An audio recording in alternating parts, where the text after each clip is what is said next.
બીજા મુદ્દાની વાત કરીએ તો 25 માર્ચના રોજ ગુજરાત વિધાનસભામાં નાણાકીય વર્ષ 2024-25 માટેનો કેગ રિપોર્ટ રજૂ કરાયો। આ રિપોર્ટમાં રાજ્યની આર્થિક સ્થિતિ અંગે ચિંતાજનક ચિત્ર સામે આવ્યું। તો બીજી તરફ ગુજરાત સરકાર ડ્રગ્સ વિરુદ્ધ ઝીરો ટોલરન્સની નીતિના દાવા કરે છે અને વખત ગુજરાતમાંથી દરિયાકાંઠેથી કે પછી સીમાઓ પરથી ડ્રગ્સ પકડાયાના આંકડા પણ આવે છે, પરંતુ આ ડ્રગ્સ પકડાઈ ગયા બાદ તેનું શું થાય છે તે કોઈ કહેતું નથી। ભારતના ઓડિટર એન્ડ કંટ્રોલ જનરલના રિપોર્ટમાં બહાર આવ્યું છે કે 12 વર્ષમાં પોલીસે પકડેલા ડ્રગ્સમાંથી 2332 કિલો ડ્રગ્સ ઉંદરો ખાઈ ગયા અને ચોર ચોરી કરી ગયા। વાત આશ્ચર્યજનક લાગે તેવી છે, પણ પોલીસ અધિકારીઓએ જ પોતાના ખુલાસામાં આવી વિગતો જણાવી છે। આ મામલે ગૃહ વિભાગે સ્પષ્ટતા માંગતા સીઆઈડી ક્રાઇમે જણાવ્યું કે આશરે 144 કિલો ગાંજો ચોરી થયો હતો અને બાકીના જથ્થામાંથી કેટલોક ભાગ ઉંદર ખાઈ ગયા હોવાનો દાવો કરાયો છે। સાથે જ લાંબા સમય સુધી જથ્થો પડ્યો રહેતા ભેજ શોષાવાના કારણે વજનમાં ઘટાડો થયો છે। રાજ્ય સરકાર ડ્રગ્સ સામે ઝીરો ટોલરન્સની વાત કરતી હોય ત્યારે આ ખુલાસા બાદ હવે જવાબદારી અને સુરક્ષા વ્યવસ્થાઓ અંગે ગંભીર ચર્ચા શરૂ થઈ છે અને વિધાનસભામાં જે રિપોર્ટ રજૂ કરવામાં આવ્યો છે કેગનો 2025 અને 26 દરમિયાનનો, તો હવે તેની અંદર ખાસ કરીને જે એક ડ્રગ્સના જે આંકડા છે તે રજૂ કરવામાં આવ્યા અને તેમાં તેવો ખુલાસો થયો છે કે અનેક જથ્થો જે છે ડ્રગ્સનો તે ચોરી કરી થઈ ગયો છે અથવા તો ઉંદરો ખાઈ ગયા છે। ત્યારે કેગને પણ પોલીસ અધિકારીઓની નિયત પર શંકા જઈ રહી છે અને અહીંયા એવો પણ પ્રશ્ન ઉભો થાય કે શું ગુજરાતના ઉંદરો ડ્રગ્સ લેતા થઈ ગયા છે કે કેમ?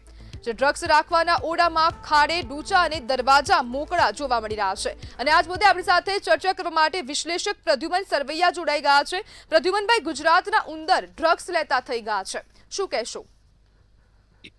ચોક્કસ વાત હાસ્યાસ્પદ છે એમ કહીએ તો ચાલે કે આપણે ડ્રગ્સ પકડવાનું મિનિંગ શું હોય, પ્રજા સુધી ના પહોંચે, આખરે ડ્રગ્સ પણ પગ પેસારો કરી જાય અને જેવું તેવું નહીં 35% જેટલું ડ્રગ્સ ક્યાંક ચોરાઈ જાય કે ઉંદર ખાઈ જાય એવું બહાનું કાઢવામાં આવે।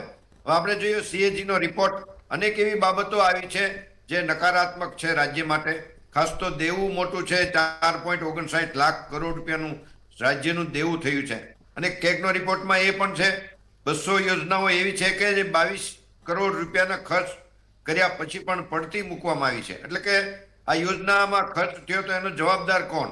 એવું જ રીતના આ 35%થી વધુ ડ્રગ્સ પકડાયેલો તો એમાંથી ઓછું થયું છે। એટલે ઓછું થવાનું કારણ શું? એમ ઉંદર ડ્રગ્સ ખાઈ ગયા એટલે શું ઉંદરો ડ્રગ્સ ખાતા થયા છે? અને એ ઉંદરો એટલે કયા પ્રકારના ઉંદરો? આપણે પોલીસ સ્ટેશનમાં જો સલામતી ન હોય આપણા જે કઈ વસ્તુની, ત્યાં પણ સ્ટ્રોંગ રૂમ હોય છે અથવા તો પતરાની જે મોટી સ્ટ્રોંગ બેગો હોય છે રાખવા માટે, મુદ્દામાલ જે કઈ પકડ્યો હોય છે એને રાખવા માટે। તો આખરે જવાબદારી કોની? એટલે આ ઉંદરો કયા પ્રકારના વારંવાર આપણે જોઈએ છીએ આ ઉંદરો શું 2 પગવાળા છે કે 4 પગવાળા?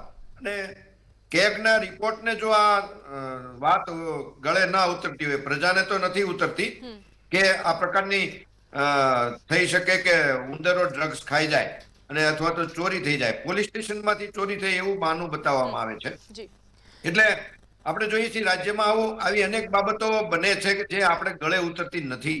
આપણે જોયું છે હજારો ટન અનાજ રાજ્યના ગોડાઉનમાંથી ડ્રગ્સ ગાયબ થયું છે, તો જવાબદારી કોની?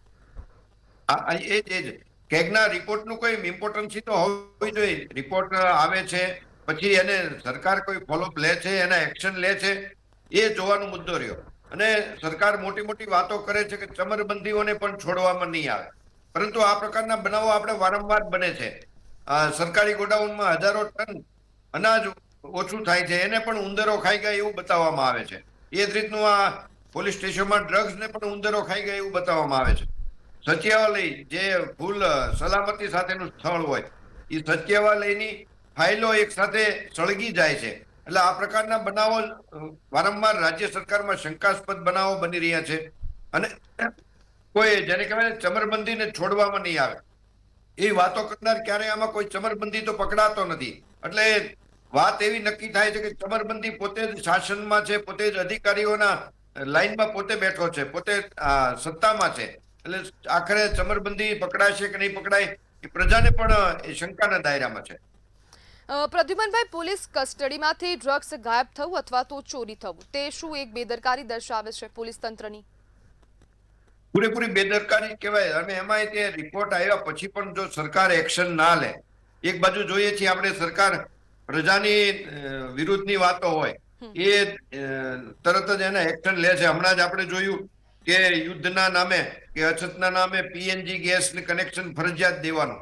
હવે ખ્યાલ છે કે પીએનજી ગેસ મોંઘો પડે છે એટલે પ્રજાને લલચાવવા માટે 500 રૂપિયા ફ્રીની સ્કીમ કરવી સરકારનું આ જે પગલું છે ખરેખર શંકાસ્પદ છે. એ જ રીતના સ્પીડ મીટર આપણે ડિજિટલ મીટર જીઈબી ના મીટર ઇલેક્ટ્રિક મીટરો સ્પીડમાં ચાલે છે. પ્રાઇવેટ કંપનીઓને ફાયદો થાય એવા એના હિત માટે થઈને પ્રજા ઉપર ફરજિયાત મીટર ફિટ કરવાના આદેશો આવે છે. આવી અનેક છે. જૂની આપણે ભૂતકાળમાં જોઈ એક બાજુ અશાંત ધારાની વાત છે કે લવ જેહાદની જે કાયદો બનાવ્યો છે એમાં જે તે લોકોએ રીટ પિટિશન કરી છે તો સરકારે એમાં એને તરત કેસ ચલાવવાનો રસ લેવો જોઈએ. એ 5-5, 6-6 વર્ષ થયા સરકાર રસ નથી લેતી અને આવી વાતો આવે છે. આ કેગમાંથી આવા કેગના રિપોર્ટ અને નકારાત્મક આવે છે એ બાબત ક્યાંય સરકારને ધ્યાનમાં નથી આવતી. બાકી જે પ્રાઇવેટ કંપનીઓની કે આ અધિકારીઓની ફાયદાની વાતો હોય એને તરત જ ઢાક પીછોડો કરવામાં આવે છે. એટલે સરકારનો રોલ જ શંકાના દાયરામાં છે અને સરકારની આ બેવડી ભ્રષ્ટ માનસિકતા છે એ આવા રિપોર્ટથી બહાર આવે છે. પરંતુ આવા રિપોર્ટ આપણે જોઈએ છીએ સમયે સમયે રિપોર્ટ બહાર પડે છે એમાં અનેક ત્રુટીઓ આવે છે સરકારની વિરુદ્ધની પણ એક્શન કોઈ લેવાતા નથી. એટલે પ્રજાએ જ આ કેગના રિપોર્ટનું મહત્વ શું છે એ માટે જરૂર પડે તો રોડ ઉપર આવવું જોઈએ કે આનો જવાબ લોકશાહીમાં જવાબ આપવો. હાજી જી બિલકુલ પ્રદ્યુમનભાઈ, જોડાવા બદલ આપનો આભાર.